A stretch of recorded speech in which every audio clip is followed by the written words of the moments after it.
ಅಮೃತವಾಗಬೇಕು, ಈ ವಿಷದ ಹಾಲು ಅಮೃತವಾಗಬೇಕು. ಈ ಜಗತ್ತಿನಲ್ಲಿ ದೇವರು ಇದ್ದಾನೆ ಅಂತ ನಾನು ನಂಬ್ತೀನಿ ಭಗವಂತ, ನಾನು ನಂಬ್ತೀನಿ.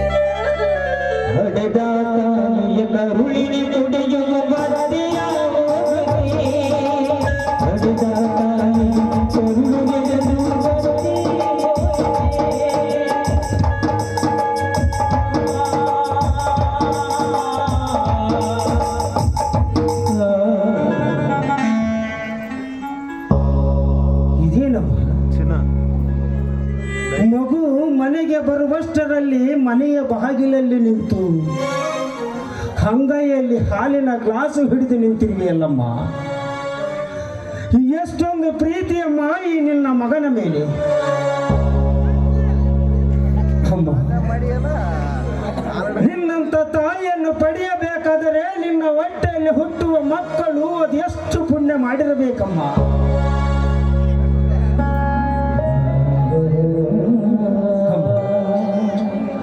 ಎಷ್ಟು ತಾಯಂದಿರುಗಳನ್ನು ನಾನು ನೋಡಿದ್ದೇನಮ್ಮ ಈ ಜಗತ್ತಿನಲ್ಲಿ. ಆದರೆ ನಿನ್ನಂತ ತಾಯಿಯ ಕರಳು ನಾನು ಎಲ್ಲಿಯೂ ಕಂಡಿಲ್ಲ ತಾಯಿ, ಎಲ್ಲಿಯೂ ಕಂಡಿಲ್ಲ. ನಿಜ ಮಗನೇ, ಜಗತ್ತಿನಲ್ಲಿ ಪ್ರೀತಿ, ಮಮತೆ, ವಾತ್ಸಲ್ಯ ತೋರಿಸುವಂತ ನೀನು ಎಷ್ಟೋ ತಾಯಿಯನ್ನ ಕಂಡಿರ್ಬೋದು.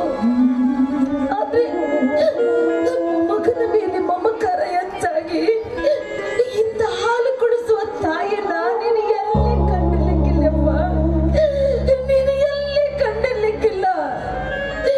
ನನ್ನ ಹೊಟ್ಟೆಯಲ್ಲಿ ಬಂದ ಸತ್ವ ಪರೀಕ್ಷೆಗೆ ನನ್ನ ಹೊಟ್ಟೆಯಲ್ಲಿ ಹುಟ್ಟಿದ್ದು ನಿನ್ನ ಪುಣ್ಯವೋ, ನಿನ್ನಂತ ಮಗನಿಗೆ ಜನ್ಮ ಕೊಟ್ಟಿದ್ದು ನನ್ನ ಪುಣ್ಯವೋ. ಮೊದಲು ಹಾಲು ಕುಡಿ. ಯಾಕಮ್ಮ ಕಣ್ಣೀರು? ಮಗನಿಗೆ ಹಾಲು ಕುಡಿಸುವ ಸಂತೋಷಕ್ಕಾಗಿ ಅಮ್ಮ ಈ ಕಣ್ಣೀರು. ಅಮ್ಮ, ಸಂತೋಷಕ್ಕಾಗಿ ಯಾರಾದರೂ ಕಣ್ಣೀರಾಗ್ತಾರೇನಮ್ಮ? ನೋಡಪ್ಪ, ಮೊದಲೇ ಹಾಲು ಕುಡಿ, ತಗೋ. ಅಮ್ಮ, ಇವತ್ತು ನನ್ನ ಹುಟ್ಟಿದ ಹಬ್ಬ.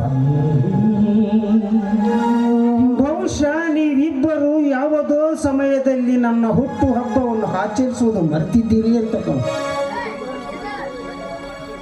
ಅಮ್ಮ. ಇಂದು ನನ್ನ ಹುಟ್ಟು ಹಬ್ಬದ ದಿವಸವಂದು ಈ ಹೆತ್ತ ತಾಯಿಯ ಕೈಯಿಂದ ಹಾಲು ಕುಡಿಯುವ ಮುನ್ನ ನನ್ನದೊಂದು ಮಾತಿದೆ ತಾಯಿ. ಆ ಮಾತನ್ನು ನೀನು ನಡೆಸಿಕೊಡುತ್ತೇನೆ ಎಂದರೆ ನಿನ್ನ ಕೈಯಿಂದ ನಾನು ಈ ಹಾಲು ಕುಡಿಯಲು ಸಿದ್ಧನಿರುವೆನಮ್ಮ. ಲೈಟ್ ಪೂರ್ತಿ ತೆಗೆದುಬಿಟ್ಟರು. ಸರಿ ಬಾ, ಯಾವುದದು ನಿನ್ನ ಮಾತು? ಅಮ್ಮ, ಇಂದು ನನ್ನ ಹುಟ್ಟಿದ ಹಬ್ಬ.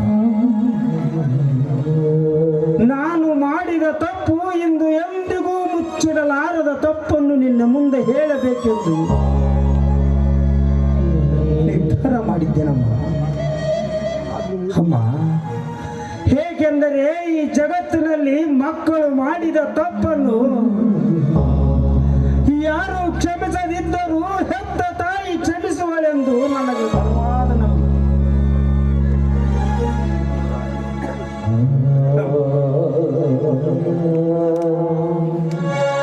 ಹೆತ್ತ ತಾಯಿಯ ಮಡಿಲಲ್ಲಿ ಇಟ್ಟುಕೊಂಡು ನನ್ನ ಮಗ ತಪ್ಪು ಮಾಡಿಲ್ಲವೆಂದು ಸಾರುತ್ತಾಳಂತೆ.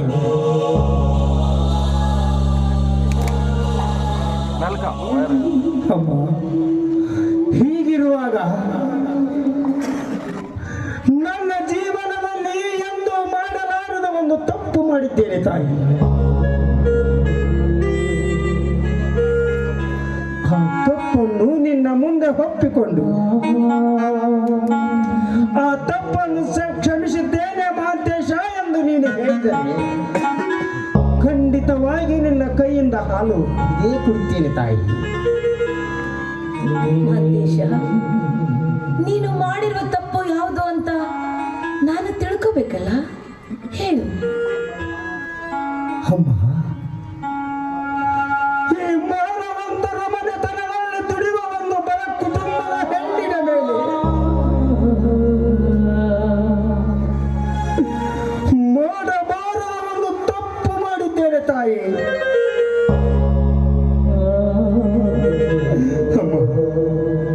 ಅದು ಏನೆಂದರೆ ನಮ್ಮನ್ನ ನಂಬಿದ ಒಂದು ಬಡ ಕುಟುಂಬದ ಹೆಣ್ಣಿನ ಮೇಲೆ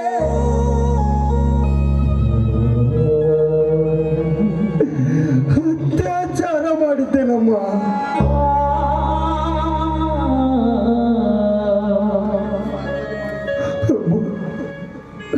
ಈ ಪಾಪೆ ಮಾಡಿದ ತಪ್ಪಿಗಾಗಿ ಆ ಹೆಣ್ಣು ಆತ್ಮಹತ್ಯೆ ಮಾಡಿಕೊಂಡು ಸತ್ತಿದ್ದಾಳಂತ.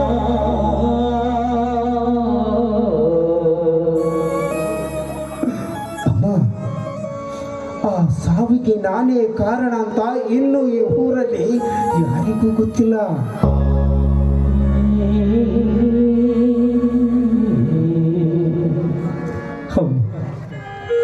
ಅದಕ್ಕೋಸ್ಕರ ಓಡಿ ಓಡಿ ಬಂದು ನಿನ್ನ ಪಾದದಡಿಗೆ ಬಿದ್ದು ಆ ತಪ್ಪಿಗೆ ನಾನೇ ಕಾರಣ ಎಂದು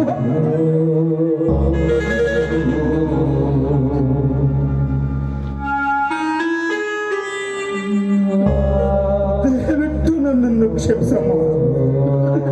ಕ್ಷಮಿಸಿದ್ದೇನೆ ಮಹಂತೇಶ ಎಂದರೆ ಸಾಕಮ್ಮ. ಈ ಲೋಕದಲ್ಲಿ ಬರುವ ಶಕ್ತಿಗಳನ್ನು ಎದುರಿಸುವ ಶಕ್ತಿ ನನ್ನಲ್ಲಿದೆ ಎಂದು ನಾನು ಕೇಳ್ತೇನೆ ತಾಯಿ.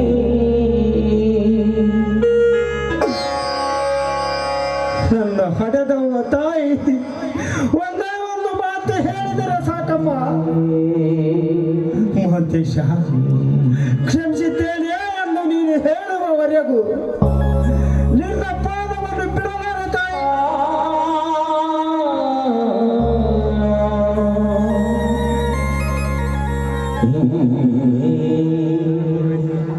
ದೈವ ದೂರಾದರೆ ದೇವರು ಬಂದು ಕಾಪಾಡಲಾರ. ನಿನ್ನ ಪಾಲಿಗೆ ನಾನು ದೇವರಾಗಿ ನಿಂತರೂ ಉಳಿದುಕೊಳ್ಳುವ ಭಾಗ್ಯ ನೀನು ಪಡೆದುಕೊಂಡು ಬರಲಿಲ್ಲ ಮಹಂತೇಶ, ಪಡೆದುಕೊಂಡು ಬರಲಿಲ್ಲ. ಹೀಗಿದ್ದಾಗ ನಾನು ನಿನಗೇನಂತ ಆಶೀರ್ವಾದ ಮಾಡ್ಲು? ನಾನು ನಿನಗೇನಂತ ಆಶೀರ್ವಾದ ಮಾಡ್ಲಿ?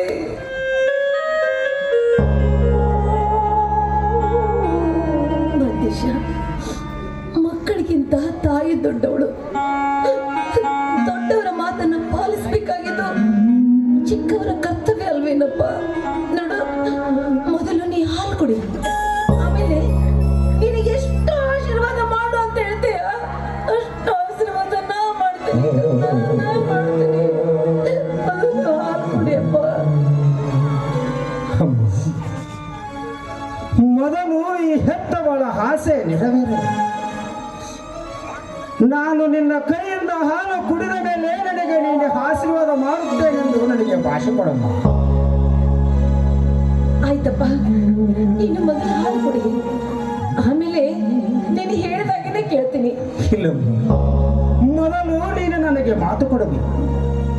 ಆಮೇಲೆ ನಾನು ನೀನು ಹೇಳಿದಂತೆ ಹಾಲಿನಲ್ಲಿ ಬರೀ ಹಾಲಲ್ಲವಮ್ಮ, ಆ ಹಾಲಿನಲ್ಲಿ ವಿಷ ಹಾಕಿದ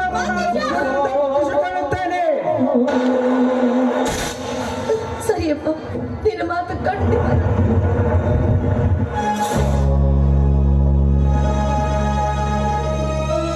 ಹೋಗಮ್ಮ, ತೆಗೆದುಕೊಂಡು ಬಾ, ಹೋಗು. ಮೊದಲು ಈ ಹೆತ್ತವಳ ಆಸೆ ನೆರವೇರಲಿ. ಹೋಗಮ್ಮ, ಹೋಗಮ್ಮ, ತೆಗೆದುಕೊಂಡು ಬಾ.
ಈಗಲಾದರೂ ಸಂತೋಷವಾಯಿತೇನಮ್ಮ ಈ ಹೆತ್ತ ಹೊಡಲಿಗೆ. ಅಮ್ಮ, ಹೀಗಲಾದರೂ ನನಗೆ ಆಶೀರ್ವಾದ ಮಾಡುವೆ ತಾನೇನಮ್ಮ?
ತಾಯಿಯ ಕೈಯಿಂದ ಕೊಟ್ಟು ಹಾಲು ವಿಷವಾಗುವುದೇನಮ್ಮ?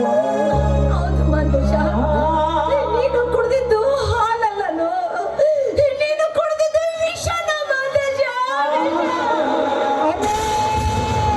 ಹೌದು ಮಂಜುಷ, ನೀನು ಮಾಡಿರುವ ತಪ್ಪು ನಮಗೆ ಮೊದಲೇ ಗೊತ್ತಾಗಿತ್ತು. ಅದಕ್ಕೆ ನಿಮ್ಮ ತಂದೆಯವರು ಕಟ್ಟಪ್ಪಣೆ ಕಟ್ಟಿದ್ರಪ್ಪ.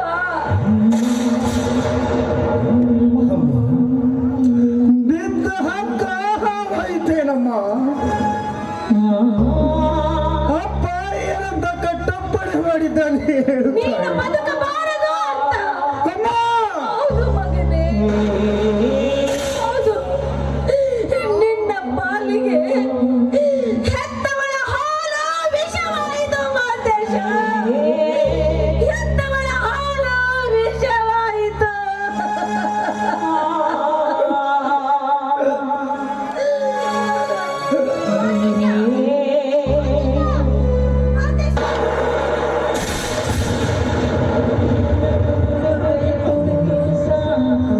ಎಷ್ಟು ಪುಣ್ಯ ಪಡೆದಿರಬೇಕು ತಾಯಿ ನಿನ್ನಂತವರ ಹೊಟ್ಟೆಯಲ್ಲಿ ಜನಿಸಬೇಕಾದರೆ.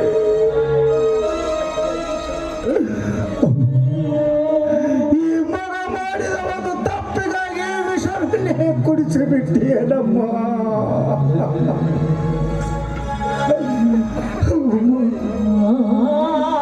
ಮತ್ತೊಂದು ಜನ್ಮವಿದ್ದರೆ ನಿನ್ನ ಉದರದಲ್ಲಿ ಜನಿಸಿ ಬರುತ್ತೇನೆ ತಾಯಿ. ಹಾಗೆಲ್ಲ ಮಾತಾಡ್ಬೇಡ, ಹಾಗೆಲ್ಲ ಮಾತಾಡ್ಬೇಡ ಮಾದೇಶ.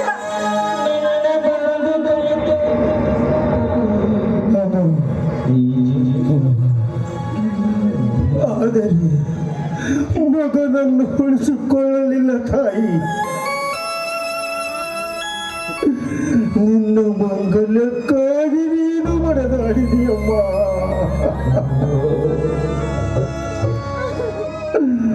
ಯಾಕೆ ಗೊತ್ತೇ? ಮಂಗಲವಾದ ಭದ್ರವಾಗಿದ್ದರೆ ನನ್ನಂತ 10 ಮಕ್ಕಳನ್ನು ಹೇರುತ್ತೇನೆ ಅಮ್ಮ.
ಅಯ್ಯೋ ಪಾಪಿ, ಇಷ್ಟೊಂದು ಕೇಳಿಕೊಂಡರು ನನ್ನ ಮೇಲೆ ಕರುಣೆ ತೋರದು ಕಟುಕನಾಗಿ ಹಾಗೆ ಕುಳಿದು ಬಿಟ್ಟೆಯ.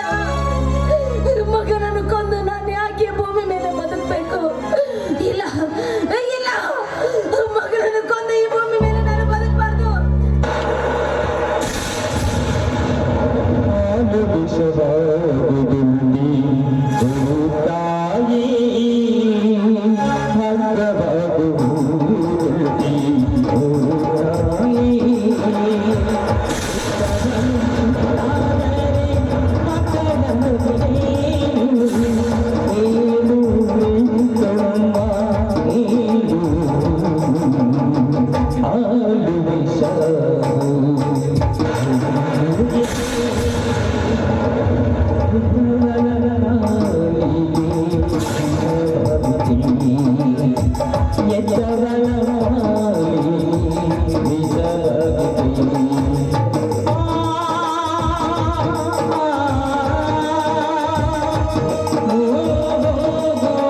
ಯಾಕೆ ಮೌನ ತಾಳಿ ನಿಂತಿರುವೆ?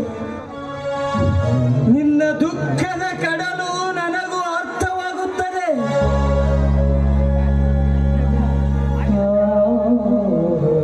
ಆದರೆ ಏನು ಮಾಡು ಮಾದೇವಿ, ಇಂದು ನಿನ್ನ ಮಗ ಮರಣ ಹೊಂದಿಲ್ಲ. ನನ್ನ ಮನೆಯ ನಂದ ದೀಪ ಹಾರಿ ಹೋಯಿತು.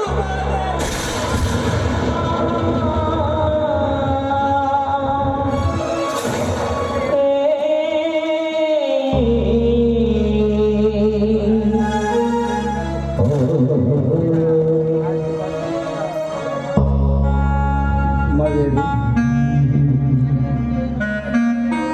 ಅವನ ಮರಣದ ಕಾರಣಕ್ಕೆ ನಮ್ಮ ಮನೆತನದ ಮಾನವೇ ಕಾರಣ. ಬಾ ಮಾದೇವಿ, ಬಾ. ನಾನು ಇಷ್ಟೊಂದು ಮಾತನಾಡಿದರೂ ನೀನು ಮೌನವಾಗಿ ನಿಂತಿರುವೆಯಲ್ಲ. ಬಾ ಮಾದೇವಿ.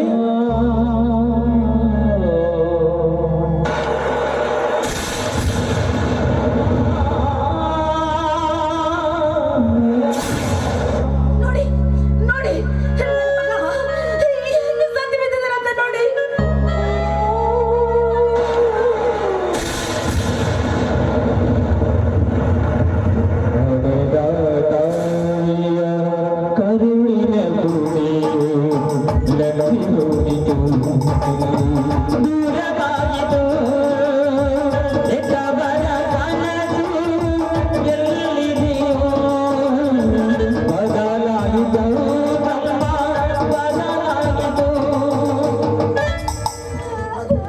ಮಾದೇವಿ, ಮಾತು ಮುಂದುವರಿಸಬೇಡ. ಈ ವಿಷಯ ಮತ್ತೊಬ್ಬರಿಗೆ ಗೊತ್ತಾದರೆ ಊರಿನ ಜನ ನಮ್ಮ ಮನೆ ತುಂಬುತ್ತಾರೆ.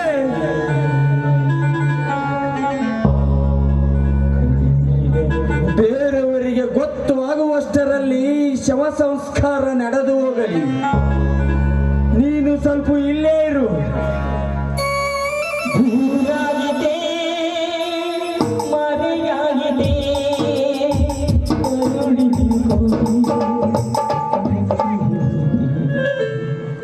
ಸ್ವಾಮಿ, ಯಾಕೋ ಗೊತ್ತಿಲ್ಲ, ಇವತ್ತು ಕೈ ಮುಗಿದು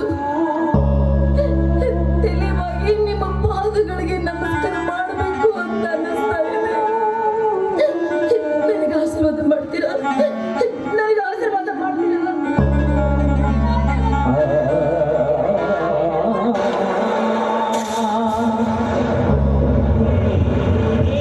ಮಾದೇವಿ, ಏಕೆ ಮನ ಬಂದಂತೆ ಮಾತನಾಡುತ್ತಿರುವೆ? ನನ್ನೊಂದಿಗೆ ಮುಂದೆ ಬದುಕು ಸಾಧಿಸಲು ನಿನಗೆ ಇಷ್ಟವಿಲ್ಲವೇ?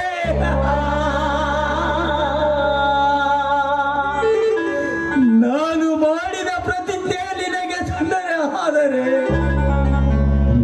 ನನಗೂ ನೀನೊಂದು ಆಜ್ಞೆ ಮಾಡು. ಹೊತ್ತು ಹುಡುಗುವುದರೊಳಗಾಗಿ ವಿಷ ಸೇವಿ ಸಾಯುತ್ತೇನೆ ಮಾದೇವಿ.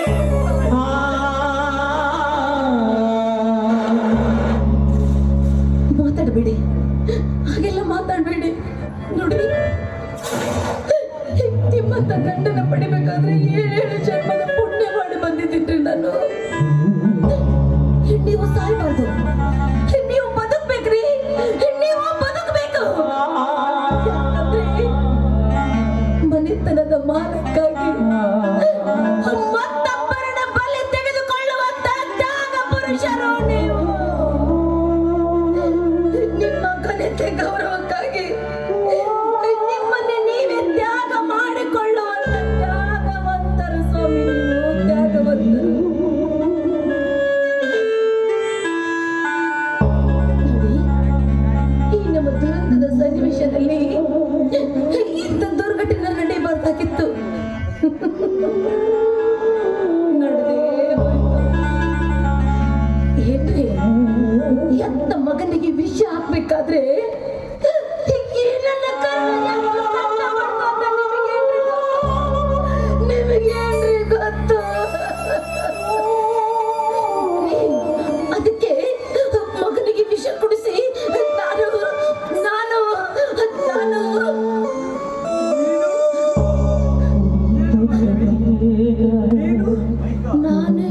ಮುರಿದು ಬಿಟ್ಟೆ ಸ್ವಾಮಿ.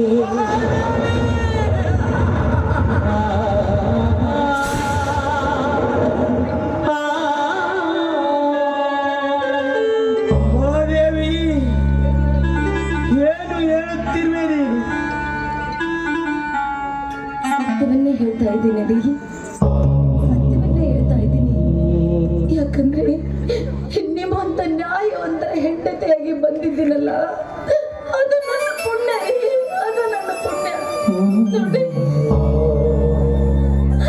ಮತ್ತೊಂದು ಜನ್ಮ ಅಂತಿದ್ರೆ ನಾನು ನಿಮ್ಮ ಸತಿನೇ ಆಗ್ಬೇಕು ಸ್ವಾಮಿ, ನಾನು ನಿಮ್ಮ ಸತಿನೇ ಆಗಿ ಬರ್ಬೇಕು. ಯಾಕಂದ್ರೆ ಬದುಕಿದು ಜಟರ ಬಂಡಿ, ಬದುಕಿದು ಜಟಗ ಬಂಡಿ, ವಿಧಿ ಅದರ ಸಾಹೇಬ, ವಿಧಿ ಅದರ ಸಾಹೇಬ. ಮದುವೆಗೋ ಮಸಣಕ್ಕೂ ಕರೆದತ್ತವಯ್ಯೋ ಮಂಕುತಿಮ್ಮ, ಕರೆದತ್ತವಯ್ಯೋ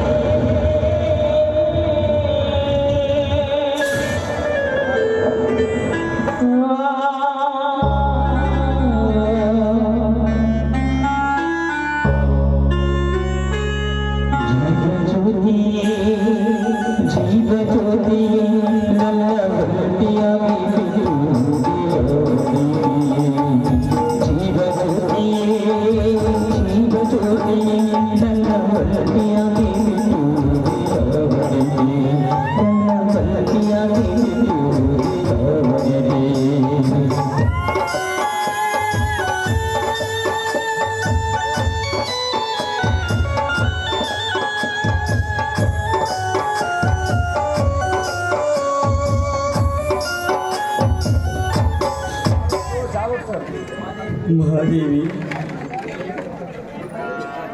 ಮಹಾದೇವಿ, ನೀನು ಸತಿ ಅಲ್ಲ, ನನ್ನ ಬಾಳಿನ ಮಹಾದೇವಿ ನೀನು.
ಹಿಂಗೆ ಚಿಂತೆ ಮಾಡ್ಕೊಂತ ಕುಂತ್ರೆ ಹೆಂಗ್ರಿ? ನನ್ನ ಮಗಳು ಹುಟ್ಟಿ ನಿಮ್ಮ ಮನೇನ ಸ್ಮಶಾನ ಮಾಡಿ, ನನ್ನ ಮಗಳು ಹುಟ್ಲಿಲ್ಲ ಅಂದ್ರ ನಿಮಗಿಂತ ಪರಿಸ್ಥಿತಿ ಬರ್ತಿದ್ದಿಲ್ಲ ಪೋರ, ಬರ್ತಿದ್ದಿಲ್ಲ. ರುದ್ರ, ಯಾರ ಜನ್ಮಕ್ಕೆ ಯಾರ ಸಾವು ಕಾರಣವಲ್ಲ, ಯಾರ ಸಾವಿಗೂ ಯಾರ ಜನನವೂ ಕಾರಣವಲ್ಲ.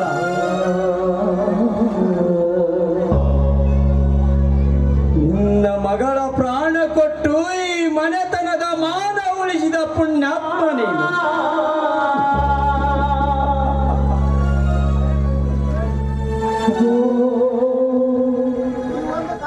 ಈಗ ಇದೇ ಒಂದು ಕಾರಣಕ್ಕಾಗಿ ಈಗ ಇದನ್ನು ತೆಗೆದುಕೋ. 啊。ಹೆಂಗೈತ್ರಿ ಅಪ್ಪವ್ರ? ರುದ್ರ, ಆಸ್ತಿ ಅಂತಸ್ತು ಸಿರಿ ಸಂಪತ್ತು ಸಕಲವೆಲ್ಲ ತುಂಬಿಕೊಂಡಿದೆ ರುದ್ರ.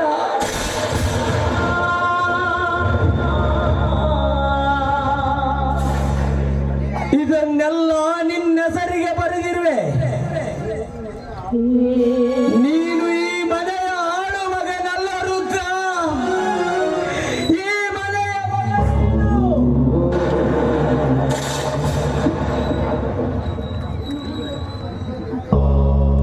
ಇನ್ನು ಮುಂದೆ ಈ ಮನೆಗೆ ನ್ಯಾಯ ಹೇಳುವ ನೀನು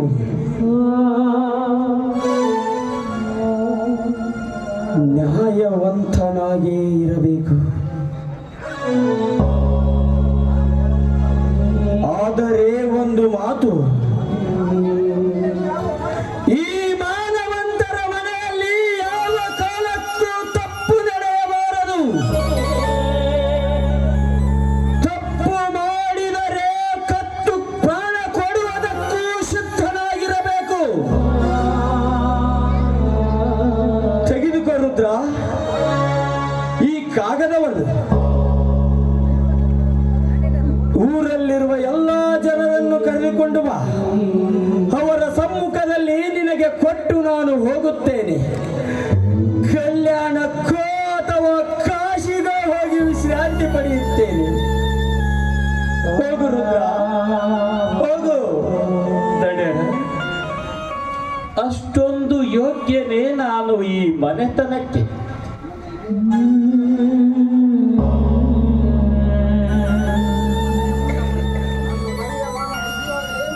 ನನ್ನ ಮನೆಯ ಮಾನ ಉಳಿಸಿದಾಗಲೇ ನಾನು ಅರ್ಥ ಮಾಡಿಕೊಂಡಿದ್ದೇನೆ.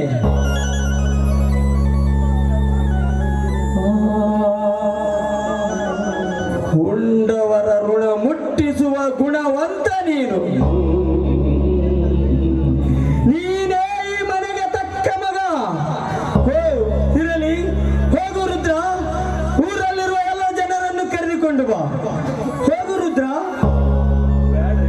ಇನ್ನೊಂದ್ಸಲ ಯೋಚನೆನಾದ್ರೂ ಮಾಡಿ.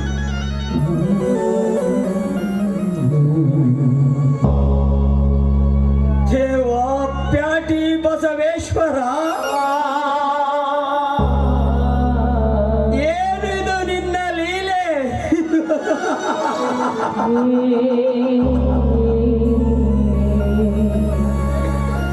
ನನ್ನ ಬದುಕೆಂಬ ಸಂತೆ ನಿನ್ನ ಮನಸ್ಸಿಗೆ ಬರಲಿಲ್ಲವೇ? ನಾನ್ಯಾವ ಪಾಪ ಮಾಡಿರುವೆನೆಂದು ನನಗೆ ಈ ಶಿಕ್ಷೆ?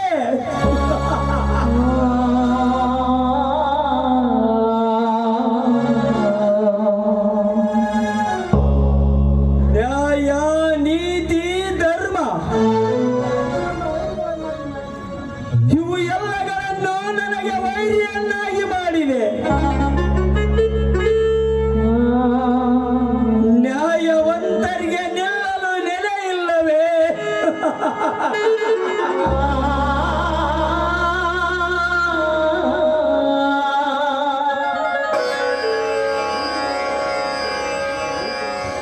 ನೀತಿವಂತರಿಗೆ ನಿಲ್ಲಲು ಅವಕಾಶವಿಲ್ಲವೇ?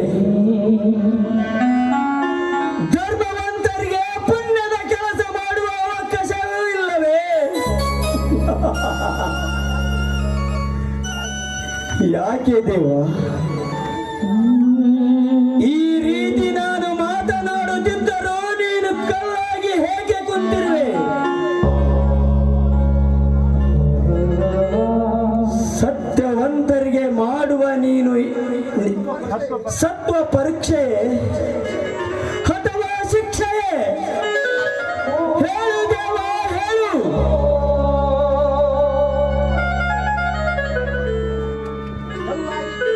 ಕಲ್ಲಾಗಿ ಕುಳಿತಿರುವ ನೀನು ಎಲ್ಲ ಬಲ್ಲವನಾಗಿ ಏನು ಗೊತ್ತಿಲ್ಲದಂತೆ ನಮ್ಮನ್ನೇ ಹೊಣೆ ಮಾಡುವ ಮಾನೀಚ ನೀನು.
ಬಂದು